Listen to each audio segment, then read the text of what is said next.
پاکستان کا بے غیرت ترین انسان داؤد شاہ اور پاکستان کی بے غیرت ترین جو عورت ہے وہ سونیا شاہ ہے، دونوں میاں بیوی، اور انہیں بیٹی بھی ویسی ملی ہے جیسی یہ دونوں ہیں، علیشہ 007۔ ناظرین، پہلے ان کی یہ ویڈیو کلپ دیکھ کے اس کے بعد 2 منٹ بات کرتے ہیں۔ بان خو لاړو خراب توراب شو چې اختر کې یو سړی درې څلور ورځې داسې وځي چېرته بهر او ډېر خوشحاله کړي، نو څه ګناه خو نه لري. خفه دا یم چې خلک ډېر زیات خفه شو په دې باندې او ډېر زیات خفګان یې وکړه چې یاره دغه ځای ته تګ چې کوم دی نو میرے پاکستانیوں، خیبر پختونخوا کے پشاور شہر میں یہ ایک ایسا خاندان ہے جو پاکستان کا سب سے بدنام ترین خاندان ہے۔ یہ اتنا بے غیرت آدمی ہے، اگر بے غیرت کو ہم بے غیرت نہ کہیں تو کیا کہیں؟ ٹھیک ہے، میں مانتا ہوں کہ میں لفظ غلط استعمال کر رہا ہوں، لیکن کسی بے غیرت کو ہم غیرت مند تو نہیں کہہ سکتے۔ پاکستان میں اور خیبر پختونخوا میں یہ وہ بندہ ہے، یہ غلیظ انسان جو اپنی بیٹی کو سرعام نچواتی ہے صرف 2 ٹکے کمانے کے لیے، اور پھر اس کے اندام مخصوصہ کو زوم کر کے لوگوں کو دکھایا جاتا ہے اس لیے کہ 2 ٹکے ملے، اور اس کی بیوی بھی اسے سپورٹ کرتی ہے، اور اس کی جو ویڈیوز ہیں وہ بھی دیکھنے کی بالکل قابل ہی نہیں ہے۔ پاکستان کی سرزمین پہ تو انہوں نے یہ بے حیائی پلائی ہے۔ اب ایسا ہوا کہ جو ہی رمضان کا مہینہ ختم ہوا تو یہ لوگ سعودی عرب چلے گئے اور وہاں پر انہوں نے ننگے ڈانس شروع کیے، لیکن جب سوشل میڈیا پہ آواز اٹھی، جب پاکستان کے شہر سے اور خصوصاً پختونخوا سے ان کے خلاف آواز اٹھنے لگی تو سعودی عرب تک وہ آواز پہنچ گئی۔ وہاں پر میرے اوورسیز بھائیوں کو بھی شرم محسوس ہو گئی اور انہوں نے بھی ریزسٹ کیا اور انہیں وہاں سے بھگا دیا۔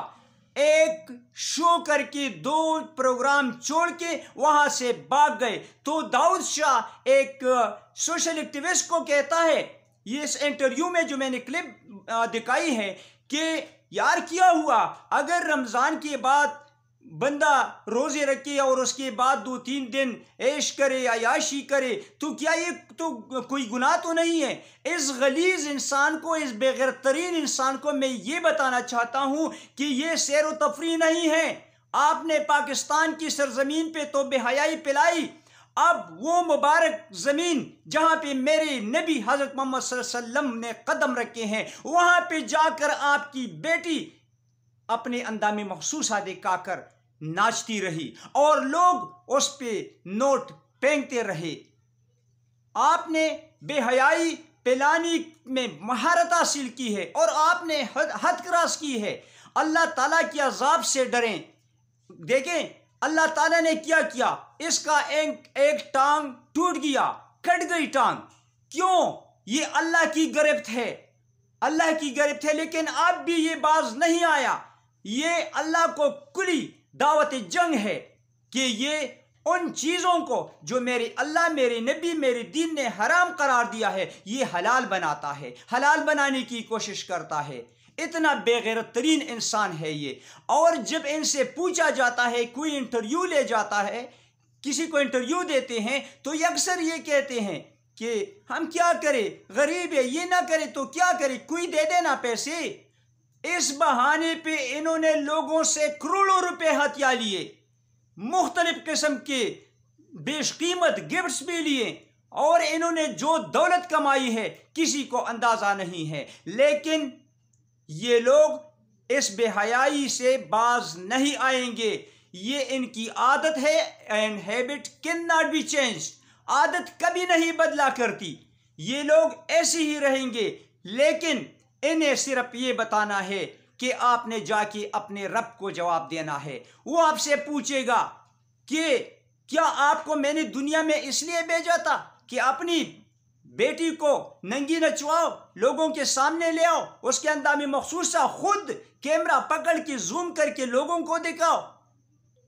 میں اور کچھ نہیں کہوں گا، لیکن یاد دلاتا ہوں کہ آپ نے اس دنیا سے اٹھ کے چلے جانا ہے، اور وہاں پہ رب حقیقی آپ سے پوچھے گا کہ آپ نے جو کیا تھا کیوں کیا تھا۔ اور پھر میں اپنے ان پختون بھائیوں کو جو اوورسیز میں ہیں اور سعودی عرب میں ہیں، وہ اپنے بچوں کو حلال کی 2 روپے کمانے وہاں گئے ہیں اور مزدوری کرتے ہیں، دیہڑی کرتے ہیں، کتنی بے دردی سے وہ حلال پیسے ان غلیظ لوگوں پہ پھینکتے ہیں۔ شرم آنی چاہیے ان لوگوں کو بھی، اور ان کا بھی برابر اس گناہ میں حصہ ہے۔ جو لوگ بھی انہیں فائنینشل اسسٹ کرتے ہیں وہ بھی گنہگار ہیں۔ میں اپنے اداروں کو بار بار کہتا چلا رہا ہوں کہ خدارا ہم مسلمان ہیں، ہم اس ملک میں رہتے ہیں جس کی بنیاد کلمہ طیبہ لا الہ الا اللہ محمد رسول اللہ پر رکھی گئی ہے۔ یہ وہ پاکستان ہے جس کو ہم اسلامی جمہوریہ پاکستان کہتے ہیں۔ تو پھر سرعام سوشل میڈیا پہ اور میڈیا پہ یہ جو فحاشی اور یعنی پھیلانے کی کوشش کی جا رہی ہے، انہیں روکنے کی ضرورت ہے، ورنہ ذمہ داران لوگوں سے بھی اللہ پوچھے گا کہ آپ کی ڈیوٹی کیا تھی، کیا یہ رکوانا آپ کا کام نہیں تھا؟ آپ سے بھی پوچھا جائے گا۔ اس لیے پھر سے اپنے اداروں سے ریکویسٹ کر رہا ہوں کہ خدا کے لیے انہیں روکے۔ ایک تو یہ بے حیائی اور فحاشی پھیلاتے ہیں، اور دوسرے یہ کہ یہ فساد برپا کرنے کے اور فساد پھیلانے کا ایک باعث بھی بن رہے ہیں یہ لوگ، کیونکہ آپ نے دیکھا ہے اس پہ کسی نے فائر بھی کیا تھا، اس کی ٹانگ بھی کٹ گئی ہے، تو اس طرح کے فسادات بھی اس سے جنم لے سکتے ہیں۔ اللہ تعالی ہم سب سے راضی ہو، اللہ تعالی ہم سب کا حامی و ناصر ہو۔ پاکستان زندہ باد، افواج پاکستان اور پاکستان انٹیلیجنس ایجنسیز ہمیشہ پائندہ باد۔ والسلام فی امان اللہ۔